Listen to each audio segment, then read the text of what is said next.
شروع اللہ کے نام سے جو بڑا مہربان اور نہایت رحم والا ہے۔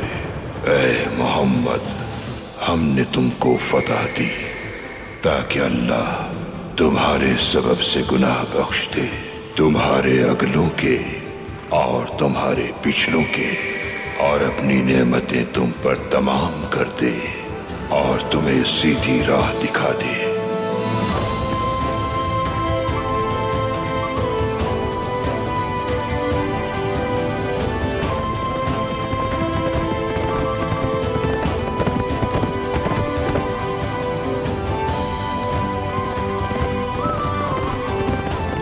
اللہ تمہاری زبردست مدد فرمائے۔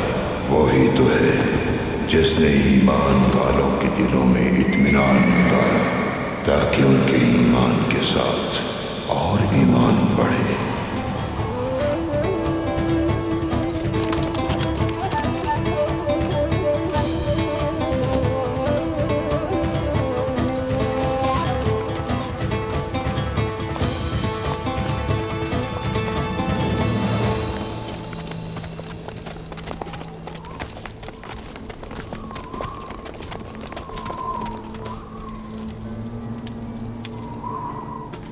آسمانوں اور زمینوں کے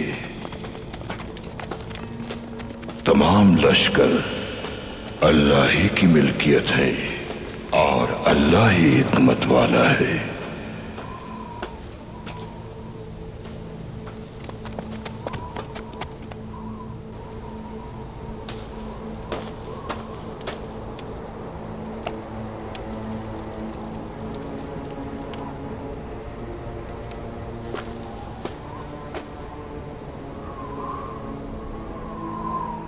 جنگل میں راستہ بھٹک گیا تھا میں، پھر آپ کی آواز آئی مجھے۔ تم نے اللہ کا کلام سنا ہے فرزند؟ اللہ نے اپنا کلام اسی لیے بھیجا ہے کہ ہم راستہ نہ بھٹکیں۔ انسان پہلے بھی کئی بار گمراہ ہو چکا ہے، صراط مستقیم چھوڑ کے جھوٹے خداؤں کی عبادت کرنے لگا، لیکن اللہ بہت کریم ہے، عجلت نہیں کرتا اپنے بندوں کو سزا دینے میں۔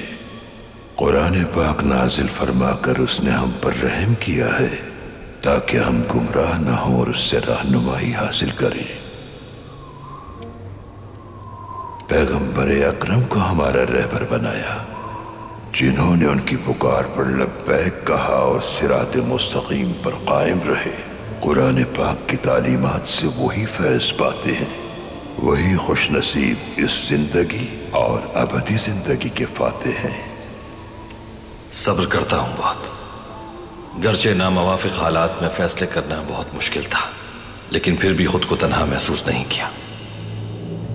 بے شک اللہ تمہارے ساتھ ہے فرزند، وہ انہی بندوں کا امتحان لیتا ہے جنہیں وہ پسند کرتا ہے۔ اگر تمہیں کوئی مشکل نہ اٹھانی پڑے تو جان لو کہ کہیں کچھ انجانے میں غلط ہوا ہے۔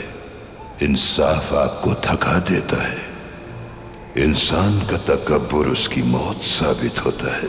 ٹھیک کہہ رہے ہیں، اللہ کی مدد سے ہم پریشانیوں سے خوفزدہ نہیں ہیں۔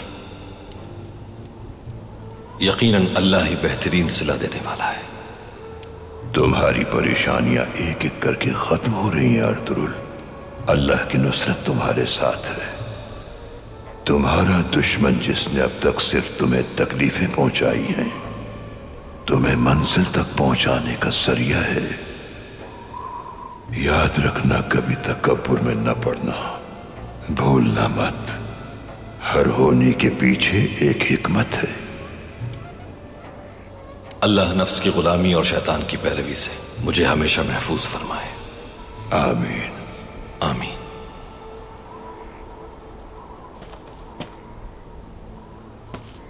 آپ کی بہت یاد آ رہی تھی حضرت۔